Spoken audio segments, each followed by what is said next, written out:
My narcissistic father turned my wife against me to prove I couldn't trust anyone but him. I was staring at divorce papers when I realized my father had been sleeping in my guest room for 3 months. Not visiting, living there. My wife Lisa handed me the manila envelope across our kitchen table, her face cold and unfamiliar, and I noticed my father's reading glasses sitting on the counter behind her. They'd been there so long I'd stopped seeing them. That's when it hit me. He'd won. My name is Nathan. I'm 32, and until 6 weeks ago, I thought I had a good marriage. Lisa and I had been together for 5 years, married for 3.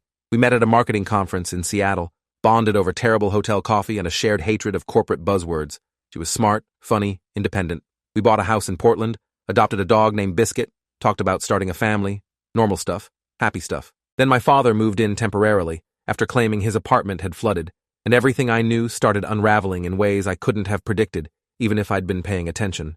The first strange thing happened about 2 weeks after Dad arrived. I came home from work and found Lisa crying in our bedroom. When I asked what was wrong, she looked at me like I'd just kicked Biscuit. She said I knew exactly what I'd done, that she couldn't believe I would say something so cruel about her mother. I had no idea what she meant. I'd been at the office all day in back-to-back meetings. My phone records would prove it, but she showed me texts from my number, messages I never sent, calling her mother a manipulative witch who was poisoning our marriage. The words were vicious, specific, personal. They referenced conversations Lisa and I had in private. I told her I didn't send them. She asked who else had access to my phone. I didn't have an answer. My father was in the living room when we came downstairs. He looked up from his newspaper with concern etched across his face, the same face that had terrified me as a child, but learned to perform empathy as he got older. He asked if everything was okay. Lisa showed him the texts. Dad put his hand on her shoulder, told her how sorry he was that his son would do something like this, suggested maybe I was stressed at work. The way he said it made me sound unstable, dangerous. I tried to explain that someone must have cloned my number or hacked my phone, but even to my own ears it sounded paranoid. Dad suggested couples therapy. Lisa agreed. I felt the ground shifting beneath me but couldn't identify the tilt yet. Dr. Raymond Chen was the therapist Lisa found. He had 15 years of experience, credentials from Stanford, a calm voice that made you want to confess things. Our first session was the following week. I explained the text situation. Lisa explained how I'd become distant lately, how I'd been staying late at work, how I'd stopped being affectionate. I hadn't noticed any of that. I worked late maybe twice that month. I'd kissed her goodbye that morning. Dr. Chen asked if I was under unusual stress. I mentioned my father staying with us temporarily. Chen nodded like that explained everything. He suggested we focus on communication and rebuilding trust. I agreed because I wanted to fix whatever was broken, even if I didn't understand what had broken it. The sessions continued weekly. Each one felt like a slow accusation. Lisa would bring up things I allegedly said or did, forgetting our anniversary, which I hadn't, criticizing her cooking, which I loved, telling her she'd gained weight, which I would never say. Every accusation came with details that were just specific enough to sound real, but I had no memory of them. I started recording our conversations at home on my phone, thinking maybe I was having blackouts or something neurological. The recordings showed nothing, normal conversations about groceries and weekend plans. But in therapy, Lisa would describe arguments I couldn't remember, and Dr. Chen would look at me with professional concern, asking if I'd considered seeing a neurologist. My father attended one session at Lisa's request. He sat next to her on the couch, across from me, and talked about how worried he was about my mental state. He mentioned that mental illness ran in our family, which was news to me. He said my mother had struggled before she left us when I was 8. I'd always been told she left because she didn't want to be a mother anymore. Now Dad was suggesting she'd been institutionalized. He spoke with such conviction, such careful sadness, that even I started doubting my own memories. Dr. Chen took notes. Lisa reached over and held my father's hand. I sat there feeling like a stranger in my own life. Things escalated in month 2. I woke up one Saturday to find Lisa packing a bag. She said she needed space, that she was scared of me. Scared. The word hit like a punch. I asked what I'd done. She showed me bruises on her upper arms, finger-shaped marks that hadn't been there the night before. I'd fallen asleep next to her watching a movie. We'd shared popcorn. She'd kissed my cheek before we went to bed. Now she had bruises, and I had no explanation. My father appeared in the doorway, told Lisa she could stay in his room, that he'd sleep on the couch. He told me I needed to give her space. I moved through that day in a fog, trying to piece together a reality that made sense. I called my older sister Rebecca, who lived in Boston. We weren't particularly close, but we'd survived our childhood together, and she knew Dad better than anyone. I told her what was happening. There was a long silence on the phone. Then she asked if Dad was living with me. When I said yes, she said one word that changed everything. Run. She told me to get Dad out of my house immediately, that he'd done something similar to her ex-husband years ago. She'd never told me because she thought I'd think she was crazy. Dad had moved in with them after Rebecca's wedding, claimed he wanted to help with their new house. Within 4 months, her husband filed for divorce. convinced Rebecca was cheating on him. Rebecca tried to prove her innocence, but every piece of evidence pointed to an affair that never happened. Her husband found hotel receipts in her car, texts from a burner phone, photos that looked like her with another man, but weren't quite right. By the time she figured out Dad had orchestrated everything, the divorce was final. Her ex moved across the country. They never spoke again. I asked why she didn't warn me. She said she tried. She'd called me 3 months ago when she heard Dad was moving in, but I never called her back. I checked my phone. There were no missed calls from Rebecca in the last 3 months. She insisted she called 5 times. I pulled up my call log right then on the phone. Nothing. She sent me screenshots from her phone showing 5 outgoing calls to my number, all lasting under 10 seconds, all around the time Dad moved in. Someone had deleted them from my phone. Someone who had access while I was sleeping, while I was in the shower, while I was at work, and my phone charged on the kitchen counter where my father sat reading his newspaper every morning. That night, I told Lisa everything Rebecca said. She listened with her arms crossed, her face unreadable. When I finished, she said Rebecca was clearly unstable and trying to sabotage our marriage because she was jealous. Those exact words. Jealous. It was something my father always said about Rebecca, that she was jealous of my success, my happiness, my relationship with Dad. I'd never heard Lisa use that word about Rebecca before. I asked her when she'd talked to my father about my sister. She said they talked all the time, that Dad had become like a real father to her since hers passed away years ago. The way she said it made me the outsider. I was losing my wife to my father, and I didn't know how to fight something I couldn't see clearly. I went to my doctor on Monday. Dr. Patricia Knowles had been my physician for 6 years. I told her I was concerned about neurological issues, about memory loss and blackouts. She ran tests, blood work, cognitive assessments, even ordered an MRI. Everything came back normal. Perfect, actually. She asked if I was under stress. I told her about the situation at home. She suggested the memory issues might be gaslighting rather than medical, that I should consider the possibility that I wasn't the problem. She gave me the name of a lawyer, just in case. I took the card, but didn't call. I still believed I could fix this. I still believed Lisa would see reason. I hired a private investigator the next day. His name was Alan Foster, former police detective with 22 years of experience, now running his own firm. I told him I thought someone was manipulating my life, but I couldn't prove it. He didn't laugh. He'd seen cases like this before, usually involving inheritance or insurance fraud, sometimes just pure control. He said he'd need 2 weeks and $10,000. I paid him. He installed cameras in my house without telling Lisa or my father, small ones hidden in smoke detectors and picture frames. He cloned my phone data to an external server so we could track any changes in real time.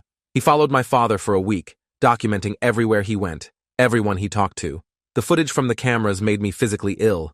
I watched it in Alan's office on a Thursday afternoon, my hands shaking so badly I spilled coffee on his desk. The video showed my father going through my phone while I slept, deleting calls and messages, adding new contacts. It showed him in our bedroom at 3 a.m., carefully pressing his fingers against Lisa's arm while she slept, creating the bruises she'd shown me. It showed him mixing something into her morning coffee from a small bottle he kept in his pocket. It showed him sitting with Lisa for hours while I was at work, talking to her in low voices the camera couldn't pick up clearly, but her body language shifted during those conversations, became closed off and defensive. Alan identified the substance my father was putting in Lisa's coffee. He'd collected the bottle from Dad's room during a sweep when both he and Lisa were out. It was a prescription anti-anxiety medication, lorazepam, prescribed to someone named Walter Thompson, not my father's real name of Donald Mercer. The medication in those doses would make Lisa suggestible, foggy, prone to accepting false memories as real. Alan had seen it used in elder abuse cases. Combined with consistent manipulation and planted evidence, it could make someone believe almost anything. My father had been drugging my wife for months, reshaping her perception of reality to isolate me completely. I called Rebecca immediately. She confirmed that her ex-husband had also exhibited signs of being drugged, though they never proved it. She'd found a bottle of pills in Dad's belongings after he finally moved out, but by then, the damage was done. She asked what I was going to do. I told her I was going to the police. She warned me that Dad was smart, that he'd have explanations for everything, that he'd make me look paranoid and unstable. She was right to worry. But I had video evidence this time. I had a private investigator who was willing to testify. I had medical evidence of drugging. I thought that would be enough. Detective James Holloway at Portland PD looked at me like I was wasting his time when I first walked into the precinct. He was in his late 50s, heavyset, with the tired eyes of someone who'd seen too much but cared about very little. I explained the situation. He asked if I had evidence. I showed him the flash drive Alan had prepared with video clips, time-stamped and documented. Holloway watched about 30 seconds, then paused it. He asked if I had permission to record inside my own home. I said yes, it was my house. He asked if I'd informed all parties they were being recorded. I said no, that would have defeated the purpose. He told me the recordings were inadmissible, that I'd possibly broken wiretapping laws, that my father could press charges against me for invasion of privacy. I felt the room spinning. I asked about the drugging evidence. Holloway said the pills were prescribed legally, even if under a different name, and unless we had proof my father forced Lisa to take them, it wasn't a crime to have medication in a shared house. I asked about the deleted calls and texts. He said those were civil matters, possibly domestic issues, not criminal. I asked about the bruises. He gave me a long look and asked if I'd ever hurt my wife. The question landed like an accusation. I said no, never. He suggested I was building a narrative to excuse abusive behavior, that he'd seen it 100 times. Husbands who blame everyone else when their wives finally stand up to them. I left the precinct feeling more trapped than when I'd arrived. Alan suggested a different approach. He had a contact at a local news station, an investigative journalist named Monica Price, who specialized in stories about psychological abuse and family manipulation. She'd done a series on financial elder abuse that won regional awards. Alan thought she might be interested in this case, especially with the video evidence. I met Monica at a coffee shop near Powell's Books. She was younger than I expected, maybe 30, with sharp eyes and a recorder she placed on the table between us. I told her everything. She listened without interrupting, occasionally making notes. When I finished, she asked to see the evidence. Monica spent 3 days reviewing everything Alan had gathered.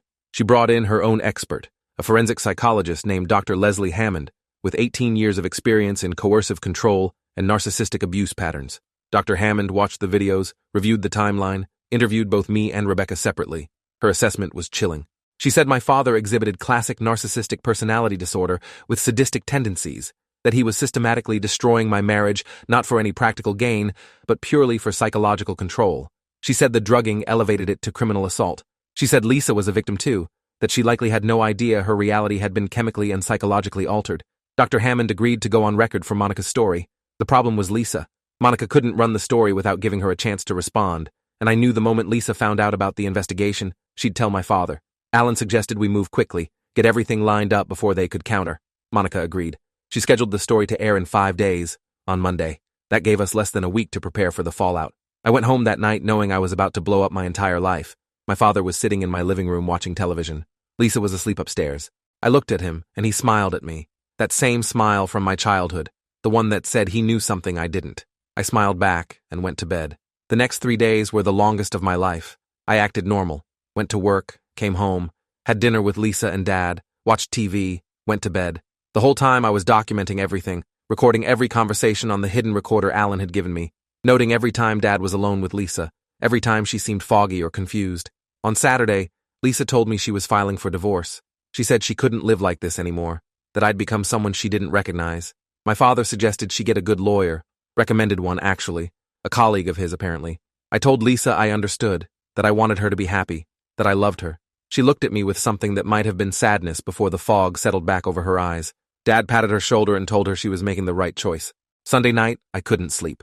I lay in bed next to Lisa, watching her breathe, wondering if I'd ever get her back. The story was airing tomorrow at 6 p.m.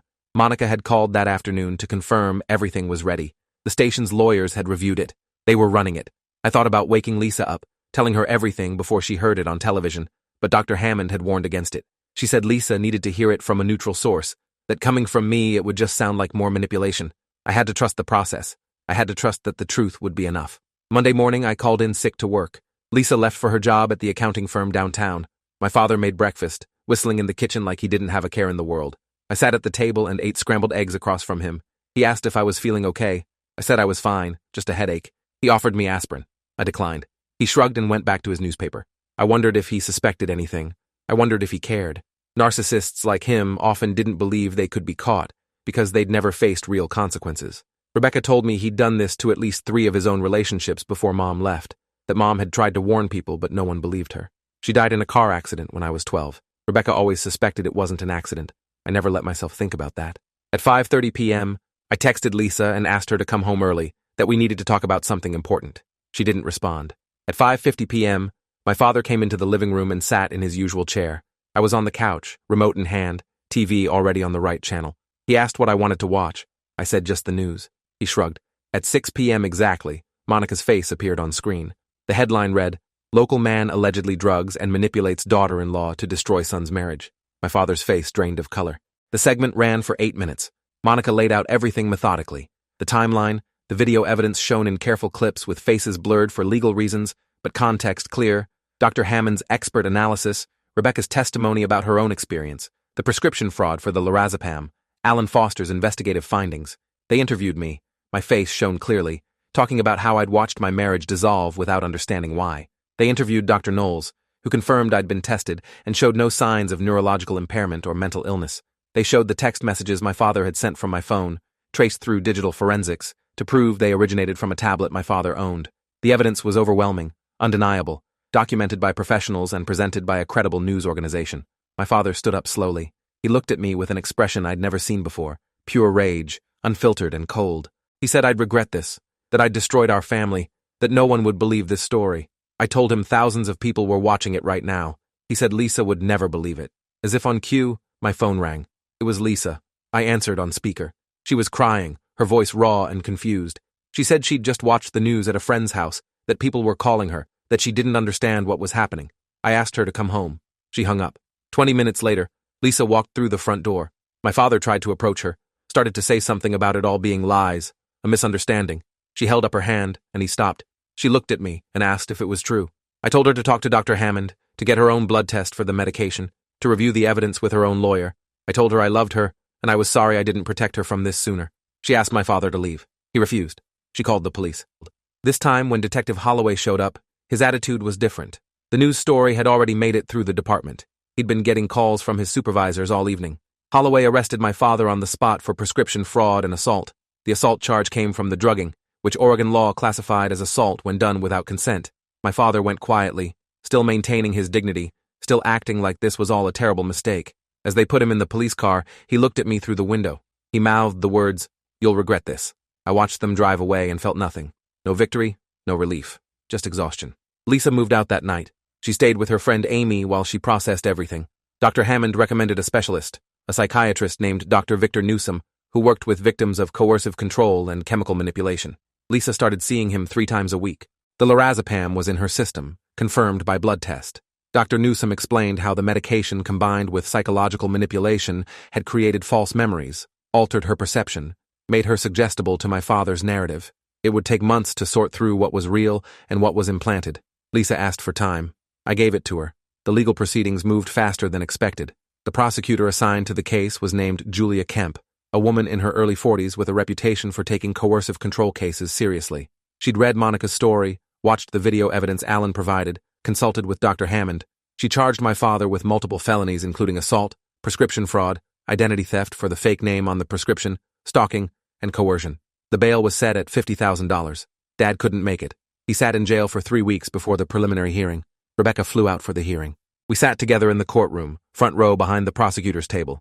My father was brought in wearing an orange jumpsuit, his hands cuffed. He looked smaller somehow, diminished. The judge was a stern woman named Marianne Cole with 25 years on the bench. She listened to the prosecutor lay out the charges, watched excerpts of the video evidence, heard testimony from Dr. Hammond about the psychological damage. My father's public defender tried to argue that the videos were inadmissible, that this was a family dispute blown out of proportion. Judge Cole disagreed. She said the evidence of drugging alone was sufficient for trial. She scheduled it for 3 months out and kept bail at $50,000. During those 3 months, more victims came forward. Monica's story had gone viral locally, then nationally. Other people who'd had my father in their lives recognized the pattern. A woman named Christine, who dated him 15 years ago, came forward with stories of him sabotaging her relationship with her adult children. A former business partner named Gerald testified that Dad had destroyed their partnership by creating fake financial documents that made Gerald look like he was embezzling. A neighbor from my father's old apartment building reported that the flood that supposedly displaced him never happened, that management had no record of any flood damage. The lies multiplied, each one documented and added to the prosecutor's case. Lisa came to see me in month 2. We met at a neutral location, a park bench overlooking the Willamette River. She looked different, clearer somehow, like someone waking up from a long sleep. She told me Dr. Newsom had helped her understand what happened, how the drugging had made her vulnerable to suggestion, how my father had exploited her grief over losing her own dad to create a dependency. She said she was starting to remember things differently now, conversations that didn't match what she thought they'd been about, moments where she'd felt confused but pushed the feeling away. She said she was sorry. I told her she had nothing to apologize for, that she was a victim too. She asked if I could forgive her. I told her there was nothing to forgive. We started therapy together, not couples therapy this time, but trauma therapy with a specialist Dr. Hammond recommended. Her name was Dr. Angela Frost, and she'd worked with cult survivors and victims of long-term manipulation. She helped us understand that what my father had done was a form of intimate terrorism, that he'd weaponized our trust and love to create chaos. She said Lisa's recovery would be long, that false memories created under chemical influence don't just disappear when you learn the truth. Lisa had to actively work to separate what was real from what was planted. I had to learn to be patient, to understand that even though I knew the truth all along, Lisa was grieving the loss of who she thought my father was. The trial lasted 2 weeks. The prosecution called 23 witnesses, including me, Lisa, Rebecca, Alan Foster, Dr. Hammond, Dr. Newsom, Monica Price, and several of my father's other victims. They presented hundreds of pages of evidence: video footage, medical records, prescription documents, text message logs, financial records showing Dad had used fake identities multiple times. The defense tried to paint my father as a confused old man who'd made mistakes, who'd been trying to help his son's struggling marriage, but the video of him deliberately bruising Lisa while she slept destroyed that narrative. The jury deliberated for 4 hours, guilty on all counts. My father showed no emotion when the verdict was read. Judge Cole scheduled sentencing for 3 weeks later. In that time, I received dozens of letters and emails from people thanking me for coming forward, sharing their own stories of narcissistic family members who destroyed their lives. The support was overwhelming and heartbreaking. I realized this wasn't rare. This pattern of parental sabotage happened all the time, hidden behind closed doors, dismissed as family drama. People suffered in silence because they thought no one would believe them. At sentencing, Judge Cole addressed my father directly. She said in 25 years on the bench, she'd never seen such calculated, cold-blooded manipulation of family members. She said the drugging alone warranted significant prison time, but the systematic destruction of relationships, the psychological torture, the complete lack of remorse, elevated it to something she found deeply disturbing. She sentenced him to 12 years in prison, with no possibility of parole for at least 8. My father finally reacted. He stood up and shouted that I'd turned everyone against him, that I was the narcissist, that someday I'd understand what he'd tried to protect me from. The bailiffs removed him from the courtroom. I never saw him again. Lisa and I didn't get back together right away. She needed time to rebuild her sense of self, to trust her own perceptions again. We remained close friends, continued therapy together, learned to communicate in ways we never had before. Dr. Frost said what we were building was actually healthier than what we'd had, because it was based on genuine understanding rather than assumed trust. 8 months after the trial, Lisa asked if I wanted to try dating again. We started slow, dinner once a week, movies, long walks. It felt like learning to love someone for the first time. Rebecca and I grew close during this process. She told me stories about our childhood I'd forgotten or never knew, moments where Dad had isolated us from each other, played us against our mother, created divisions so he could maintain control. She said she'd spent years in therapy working through the damage, that she'd cut him off completely after what happened with her ex-husband. She asked why I'd maintained a relationship with him. I told her honestly that I thought I had to, that he was my only parent left, that I'd convinced myself the childhood stuff was normal dysfunction. She said that was what narcissists did best, made you normalize the abuse until you couldn't see it anymore. A year after the sentencing, Lisa and I remarried. Small ceremony, just close friends and Rebecca. We'd sold the house where everything happened and bought a new place in a different neighborhood. Biscuit was there, older, but still goofy. Dr. Frost officiated. In her ceremony remarks, she talked about how trauma can either destroy relationships or forge them into something stronger. She said what we'd survived together had taught us the difference between love and possession, between protection and control. When Lisa and I exchanged vows, we wrote our own. Mine promised to never let anyone come between us again.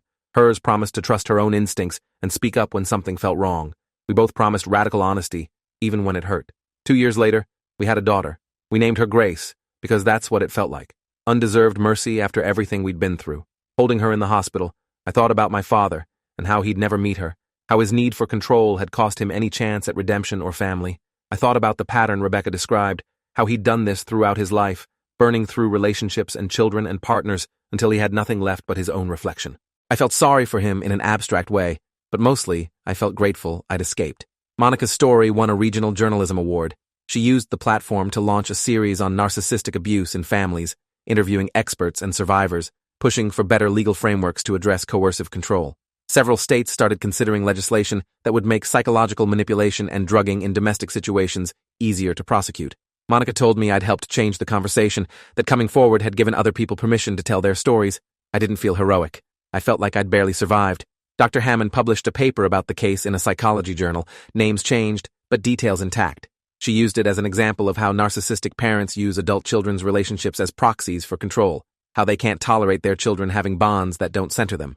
She presented at conferences, trained other therapists to recognize the patterns. She told me the number of people who reached out after reading the paper shocked her, that this happened far more than the psychological community had acknowledged. The paper became required reading in several graduate programs. Alan Foster retired from private investigation. He told me my case had burned him out, that seeing that level of deliberate cruelty from a parent to a child had broken something in him. He said he'd seen murders that felt less personal than what my father did. He moved to a small town on the Oregon coast and opened a bookstore. I visited him once, and he seemed at peace. He told me he didn't regret taking my case, that some investigations matter more than others, but that he couldn't do that work anymore. I understood. Lisa graduated from therapy with Dr. Newsom after 3 years.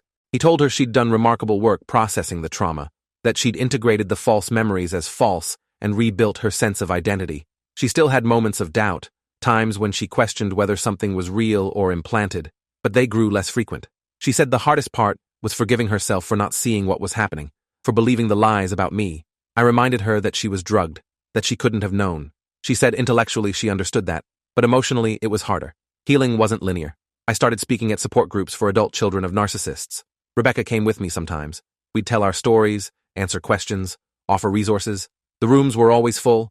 People would cry, recognizing their own experiences in ours. They'd share stories that made our situation look mild. Parents who'd destroyed careers, finances, health, entire lives in service of their own need for control. I learned that what happened to me was part of a spectrum, that narcissistic abuse took countless forms, but always served the same purpose: to keep the victim isolated, dependent, and doubting their own reality. 5 years after the trial, I got a letter from my father. It was forwarded through his prison. I almost threw it away without reading it, but Lisa encouraged me to see what it said. The letter was 3 pages long, handwritten in his precise script. It started with an apology that felt performative, words that sounded right but carried no real weight. Then it devolved into justifications, explaining how he'd only wanted to protect me, how Lisa wasn't good enough for me anyway, how I'd understand someday when Grace was older. The final paragraph blamed me for destroying our family, said I'd always been too weak, too trusting, too naive. He signed it, "Your father," like that title still meant something. I burned the letter in our fireplace and never responded. Rebecca told me he'd written to her too, similar content. She'd blocked all communication from him years ago, but somehow he'd found a way through a third party. She said his need for control extended even to prison, that he probably spent his days constructing narratives where he was the victim and everyone else had betrayed him. She said that was the core of narcissistic personality disorder, an inability to see oneself clearly, to take responsibility, to exist without being the center of attention, even if that attention was negative. She said the kindest thing we could do was forget he existed. I tried. Some days were easier than others. I'd see older men with their adult sons and feel a flash of something that might have been grief for what I never had. But then, I'd go home to Lisa and Grace, to our life built on honesty and mutual respect, and the feeling would fade. My father had tried to prove I couldn't trust anyone but him. Instead, he proved the opposite. I could trust Lisa enough to fight for her even when she couldn't fight for herself. I could trust Rebecca to tell me the truth when it mattered. I could trust professionals like Alan and Dr. Hammond and Monica to help me expose what was hidden. I could trust myself. Grace is 7 now. She's smart, curious, empathetic. She asks questions about why she doesn't have a grandfather on my side. We've told her age-appropriate versions of the truth, that sometimes people make choices that hurt others, that family doesn't mean you have to accept abuse. She seems to understand in the way children do, accepting it as fact without the emotional weight adults carry. Lisa and I decided early on that we'd never hide difficult truths from her, that secrets and manipulation were how cycles continued. We'd break that cycle with radical honesty. Lisa's career thrived after everything settled. She'd changed firms during the chaos, found a place that valued her skills, and gave her space to heal. She made partner 3 years ago.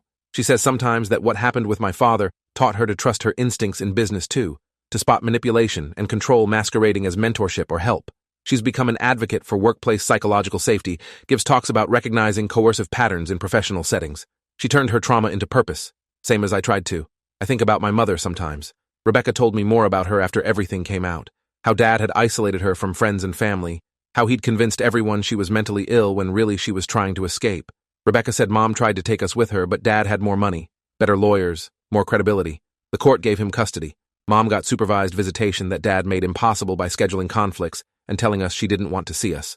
I have 3 memories of her total, all from before I was 6. A woman with kind eyes and gentle hands who sang off-key and made pancakes shaped like animals. Then she was gone, and Dad said she abandoned us because we weren't enough. Another lie in a lifetime of lies.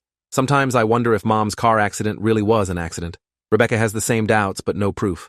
Our father was capable of anything. We learned that. But some questions don't have answers, and I've learned to sit with that uncertainty. What matters is that we survived him. We broke his hold. We built lives he couldn't touch. That's the victory. Not in his punishment, but in our freedom. The narcissist support groups I speak at have grown into a small nonprofit. We offer resources, legal referrals, therapeutic contacts, safe spaces for people to tell their stories. We've helped dozens of people escape situations like mine, recognize the patterns, gather evidence, protect themselves. Every person we help feels like a small redemption, proof that pain can be transformed into purpose. Rebecca runs the online community. She's better at it than I am, more patient, more empathetic. She says helping others helps her process what she lost. Last month, a young man came to one of our meetings. He was 24, soft-spoken, clearly terrified. He told a story about his mother sabotaging his engagement, turning his fiancée against him through manufactured evidence and psychological manipulation. The details were different, but the pattern was identical. I gave him Alan Foster's contact information, Dr. Hammond's name, walked him through the steps I'd taken. He looked at me with desperate hope and asked if it worked, if I got my wife back. I told him the truth. I got myself back, and that had to be enough before anything else could heal. He nodded, and I saw the understanding dawn. That's where healing starts, reclaiming your own reality. Monica still calls occasionally to check in, see if I've heard of other cases worth investigating. The story she did about my father launched her career. She's at a national network now, does long-form investigative pieces on abuse, corruption, injustice. She says my case taught her that the most important stories are the ones people don't want to believe, the ones that make us question our assumptions about family and love. She's working on a documentary series about narcissistic abuse in families. She wants to interview me and Lisa for it. We're considering it. Grace asked me last week what I'd tell my younger self if I could go back to the moment my father moved in. I thought about it carefully. I told her I'd say, trust your instincts, document everything, and understand that sometimes the people who are supposed to love you are the most dangerous. But I also told her I'd say it gets better, that you're stronger than you know, that the truth always comes out eventually if you're brave enough to fight for it. She hugged me and said I was a good dad. That meant more than she could know. I don't have nightmares about my father anymore. For the first year after the trial, I'd dream he was in our house again, sitting in his chair, reading his newspaper, smiling that knowing smile. I'd wake up panicked, check the locks, verify he was still in prison. Dr. Frost said that was normal, that our brains process trauma during sleep. Eventually the dreams faded. Now when I think of him at all, it's distant, like remembering a character from a disturbing movie rather than someone who shaped my life. The hardest days are the ones where I see his traits in myself. A need for control when I'm stressed, a tendency to test people's loyalty in small ways, a flash of rage when things don't go as planned. I catch myself and course correct, but the awareness that I carry his DNA, that some part of him lives in me, is terrifying. Therapy helps. Lisa helps. She's learned to recognize the signs, point them out gently. We made an agreement early on. If either of us sees the other falling into old patterns, we say something immediately. No silence, no tolerance for toxic behavior. It's kept us honest. Rebecca says she struggles with the same thing, that hypervigilance for narcissistic traits in herself. She's in a healthy relationship now, has been for 3 years, but she still second-guesses herself constantly. Her partner is patient, understands the history, gives her space to work through it. They're talking about marriage. She asked me to walk her down the aisle if it happens. I said yes. Our father won't be there, won't know about it, won't get to ruin another important moment. That absence is a gift. If you enjoyed this, you'll definitely want to see the next ones too. So subscribe now and let me know your take in the comments.